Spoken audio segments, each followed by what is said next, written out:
BA part first year की राजनीति विज्ञान की क्लास में आप सभी विद्यार्थियों का स्वागत है। हम बीए पार्ट फर्स्ट के फर्स्ट पेपर राजनीति विज्ञान का मूल आधार में से राजनीति विज्ञान का अर्थ और उसकी परिभाषाओं के बारे में पिछली कक्षाओं में अध्ययन कर रहे थे, जिसमें हमने पिछली कक्षा में राजनीति विज्ञान की परिभाषा और उसके अर्थ के बारे में जाना, जिसमें हमने ये पाया कि जो विभिन्न प्रकार के विचारक हैं उन्होंने राजनीति विज्ञान की परिभाषाओं को दो भागों में बांटा। एक परंपरागत दृष्टिकोण, तो दूसरा आधुनिक दृष्टिकोण।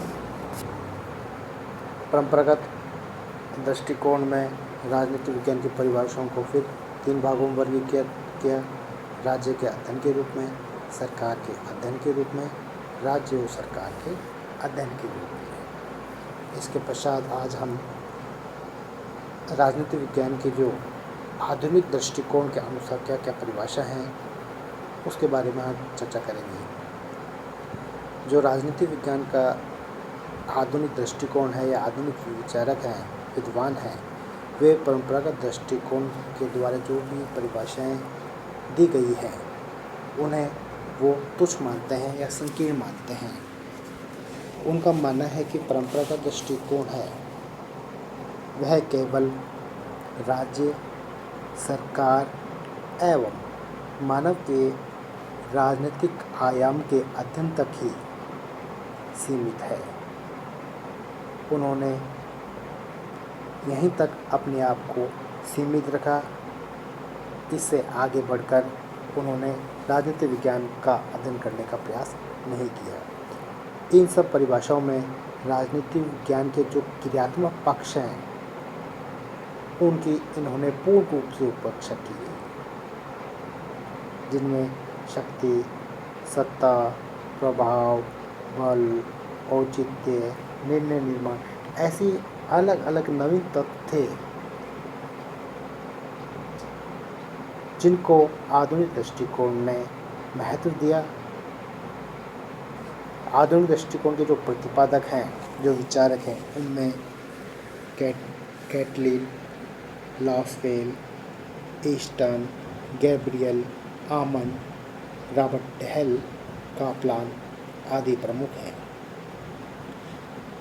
आधुनिक दृष्टिकोण के आधार पर राजनीति विज्ञान की परिभाषाओं को यहाँ पर भी चार भागों में बांटा गया है, जिसमें है राजनीति विज्ञान या राजनीति शास्त्र मानवीय क्रियाओं एवं व्यवहार का अध्ययन। दूसरा राजनीति विज्ञान या राजनीति शास्त्र शक्ति का अध्ययन। थर्ड राजनीति विज्ञान या राजनीति शास्त्र राजनीतिक व्यवस्थाओं का अध्ययन। और चौथा नीति निर्माण एवं निर्माण प्रक्रिया का अध्ययन। अब हम फर्स्ट बिंदु की ओर चलते हैं, जो है मानवीय क्रियाओं एवं व्यवहार का अध्ययन। इसमें अनुभववादी तथा व्यवहारवादी विद्वान हैं, वो राजनीतिक विज्ञान को मूलतः मनुष्य के राजनीतिक जीवन और क्रियाकलापों का तथा मानव जीवन के सामाजिक, आर्थिक, धार्मिक तथा अन्य पक्षों का अध्ययन करने वाला विज्ञान मानते हैं। तो किन किन का? मनुष्य के राजनीतिक जीवन, उनके क्रियाकलाप, मानव जीवन के सामाजिक, आर्थिक, धार्मिक जो भी पक्ष हैं उनका अध्ययन करने वाला विज्ञान मानता है आधुनिक दृष्टिकोण। इस अध्ययन को व्यवहारवादी अध्ययन के नाम से भी जानते हैं। व्यक्ति के व्यवहार का यथार्थ एवं अनुभवक परक अध्ययन करने के कारण इसे यथार्थवादी एवं अनुभववादी अध्ययन भी किया जाता है। यहाँ पर दो चीज़ याद रखनी है, इसे व्यवहारवादी अध्ययन के नाम से भी जाना जाता है और मनुष्य का यथार्थ और अनुभव परक अध्ययन के कारण इसे यथार्थवादी और अनुभववादी अध्ययन भी कहा जाता है।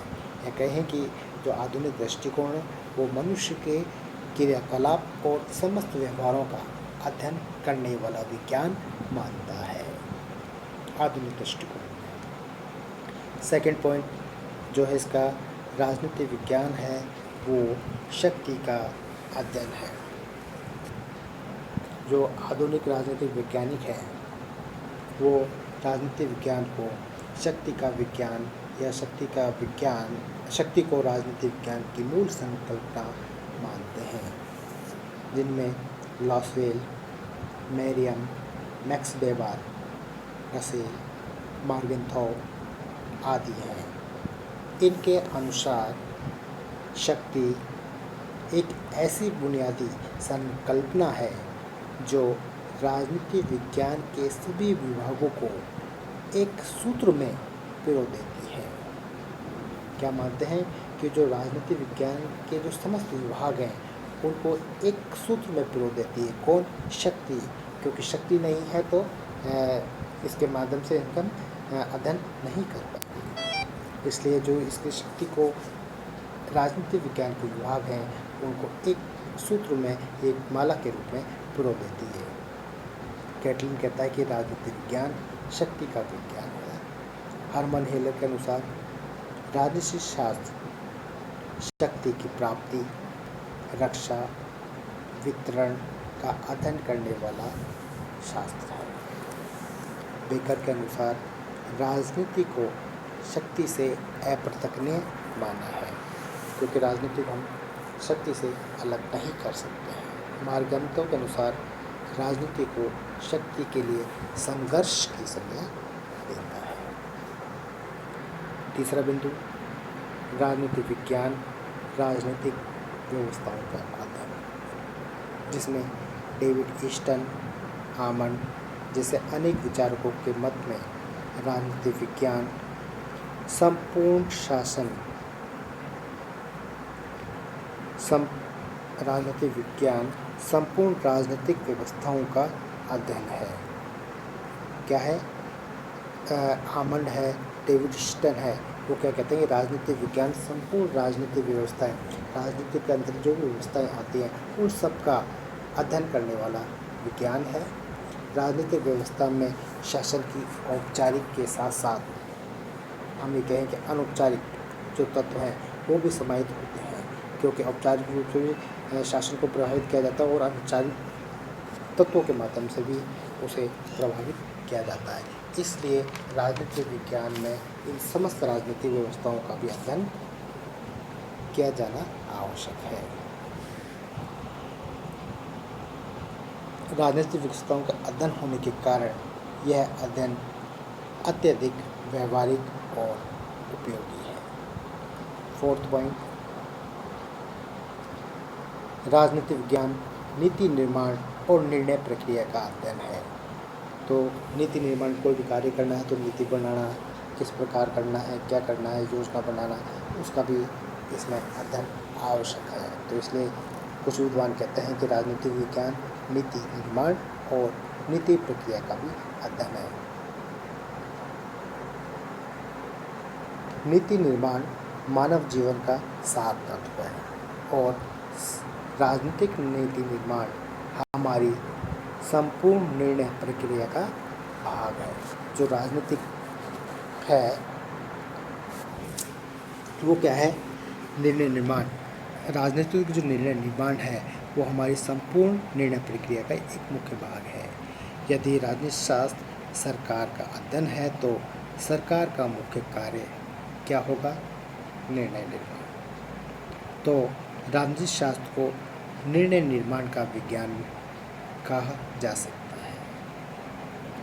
लॉसवेल के अनुसार राजनीतिक विज्ञान नीति का विज्ञान है। लॉसवेल, डेविड ईस्टन, रिचर्ड सी स्नाइडर एवं हर्बर्ट साइमन इत्यादि मुख्य विद्वान हैं जो राजनीतिक विज्ञान को नीति निर्माण एवं निर्णय प्रक्रिया का अध्ययन करने वाला विज्ञान मानते हैं।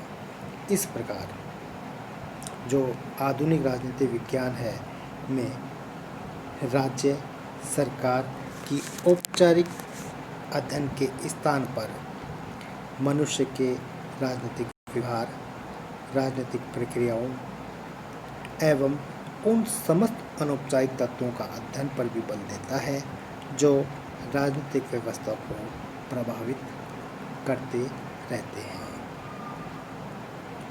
इस प्रकार आधुनिक दृष्टिकोण परंपरागत दृष्टिकोण की अपेक्षा वैज्ञानिक और यथार्थवादी है।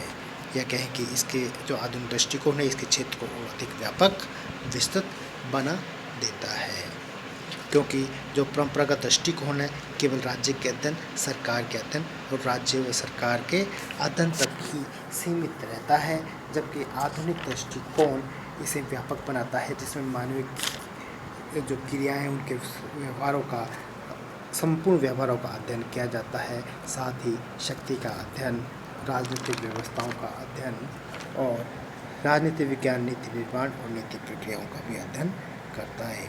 इस प्रकार आधुनिक दृष्टिकोण है वो राजनीति विज्ञान के क्षेत्र को और अधिक विस्तृत और व्यापक बना देता है। इस प्रकार यहाँ पर आपका जो राजनीति विज्ञान की परिभाषा है आधुनिक दृष्टिकोण कंप्लीट होता है। इसके बाद हम आगे से इसके क्षेत्र के बारे में अगली क्लास में चर्चा करेंगे।